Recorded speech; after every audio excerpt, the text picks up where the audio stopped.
Guys, we're back again on the channel, and today's deck tech is a reminisce of a Jeskai deck because of the reprinting of the cards Monastery Mentor and Shock of the Flames.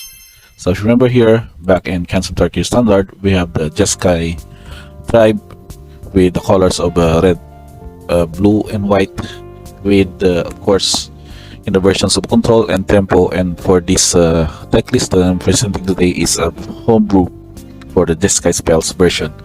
And for a quick rundown of the card types, we have 1 artifact, 10 creatures, 1 battle, we have tried the battle, 21 instants, 23 lands, 2 planeswalkers, and 2 sorcery. Now for the creature type, aside from the mentor we're in, we have a quick preview of what it does. It's just a 3 cost 2 prowess creature that whenever you cast a non-creature spell, you will create a 1/1 white monk creature token with prowess. So remember, whenever you're casting non-creature spells, you get this creature and so on. So your aim here is that you would be able to create a horde of the 1/1 white monk creatures, and the prowess effect would also make it easier for you to kill off opponents with just a single or just 1 or 2 attacks in a turn. So aside from this choice we're in, we have the Monastery Mentors. The playset for our deck is again the copies of Delver Secrets. Now with this version, we make sure that we also have a good amount of sorceries and instants, so we can be able to at least flip the Delver turn 2. We have a good way to clock out opponents early on, at the same time being an evasive attacker early is very much of a good threat. And you can also always protect it with some more variants of spells here with instants that we will discuss in a while. And with the support of this, we only have 2 out of the 10 creatures. Is the Wandering Mind from Crimson Bow. So this is a flying horror with the ability to look at the top 6 cards library and choosing a non-creature and a card from it. So you can either choose instants, sorceries, planeswalkers, or that of the battle, or even an artifact for that. So that's also would depend on the situation and what will be the card that would be very efficient depending on that. So to capture that, to make sure that we can still have a good gas to dig in, as well as a good flyer in the form of this 2/1 Wandering Mind.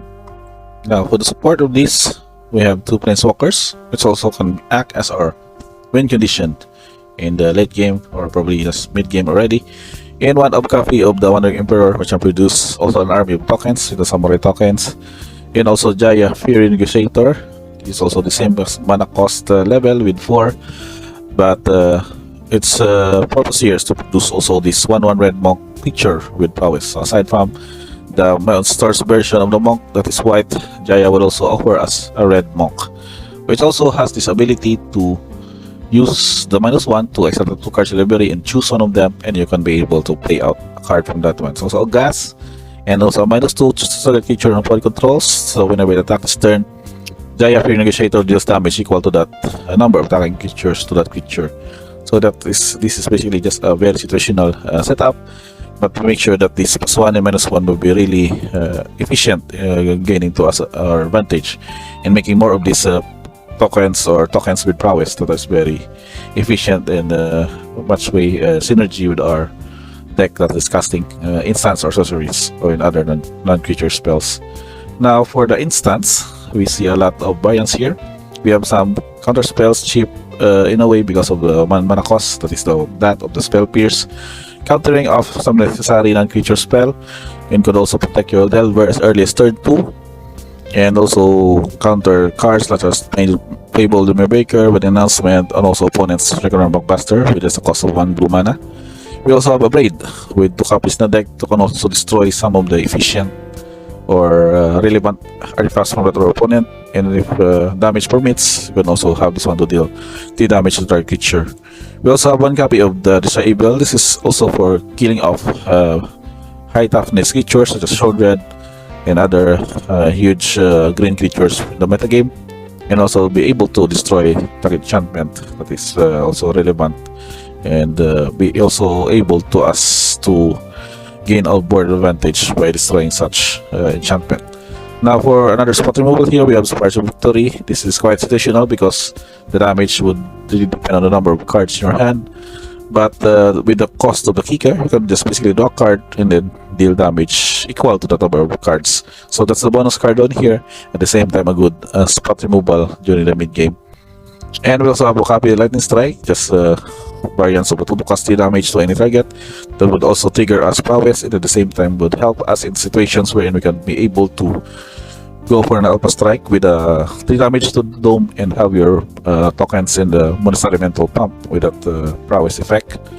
We also have 3 copies of Make Disappear. Since the casualty on 1, we have these free tokens that we can use to be able to pay for it, and at the same time counter some of the relevant spells by that of your opponent for only 2 mana. And also 1 copy of Negate, since I've noticed that most of the time you would have some relevant spells being countered. Negate would be really helpful for us encountering those, such as sweep effects, spot removals, or mass removals, since those are mostly non-creature spells. So Negate would be very useful on that matchups. And also have some card draws in Meteor Mines and Memory Deluge. Meteor Mines is the new card that goes with a Convoke.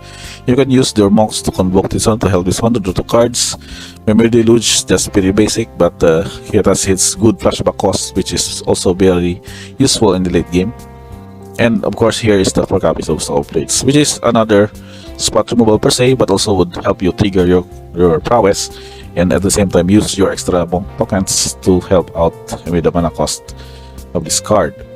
Now for the Stallone sorcery here, so the Strangle, it just basically a cheap 1 to cost 3 damage to creature or planeswalker. It just helps early on to stop the aggro matchups, and at the same time some cheap planeswalkers that may be able to slip through our counter spells, you can just use Strangle to finish them off with the 3 damage. And of course, the benefit for the mentor, you can still get off a token from out of this whenever you cast a non-creature spell. And the lone Recombo Master, just really for the situational late game, wherein you would need additional gas in the form of this card draw, and at the same time you get a 4/4 creature which you can just crew for 3 to be able to attack efficiently. And last but not the least is our battle, wherein you can see here, this is the battle of Phyrexia, the invasion of New Phyrexia. It's not instant per se, but you would have basically to produce X blue and white creature tokens with vigilance. So those 2/2 battle effect of this as it enters the battlefield will be really significant also in for you to be able to defeat this battle and flip this card into the Teferi Acosa of Zhalfir, which is of course a very free casting cost because of the effect once the battle is defeated. And you can have these benefits also to draw 2 cards, then discard 2 cards unless you discard a creature card, and have this emblem of -2 to have your knight's creature +0 and has ward 1. So basically the knight tokens as produced by this invasion would also help with this emblem to have them pump with the power +1/+0.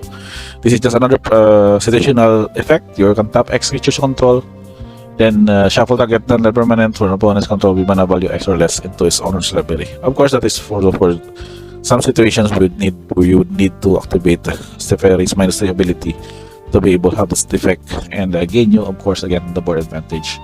And last but not the least, our land distribution is more particularly divided with the ouch lands, Deserted Beach slow lands, some channel lands with Iganjo, Seat of the Empire, basic lands in the form of Island Mountain, Otawara, the Soaring City, again, Singom Coast as the check lands for the early turns, Shivan Reef again for the plain lands, and lastly, Stormcard Coast and Sandon Pass for the slow lands of the Jeskai colors, that is blue-red and red-white in the process. Overall, the deck stats when reach mana value is 2.5, that is between 2 and 3 mana cost. But you can also notice here the 4 mana costs in the form of the Deluge in the Stock to Flames. But reminded that most of this can also be convoked so that we can be able to cast them at a lesser mana.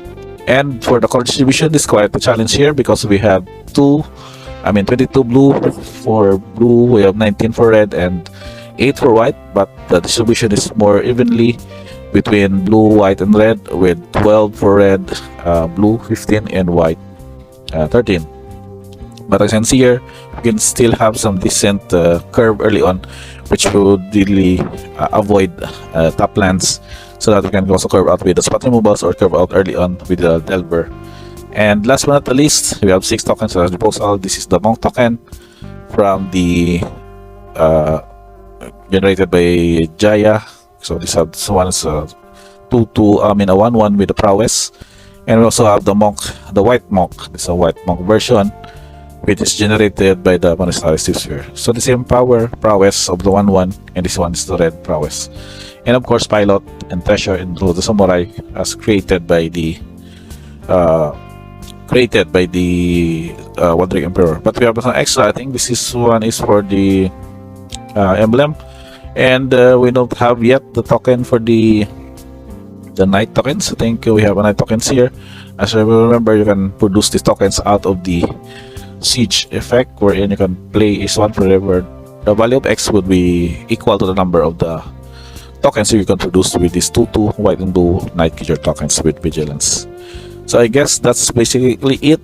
This is not yet a final list, as we can still be able to improve some of the list depending on how you would be able to test this out in your MTG Arena account once this set is legal to play, as also in MTG Online. And if you have already faced a similar build or just any with the Jeskai Mentor setup, just let me know in the comments below how you would fare or rate that build as compared to this one, so we can also exchange ideas on how the deck build would, if there would any changes would needed to be able for us to improve this deck to have this as more as competitive as possible in the standard format. So I guess that's about it, guys. Thank you for watching this video. Don't forget to like, subscribe, the notifications bell on for more of this merge of the machines, standard deck tech, and also we can have more also in the Pioneer format in the future videos soon that you can check on. Thank you for watching again, guys, and see you in the next one.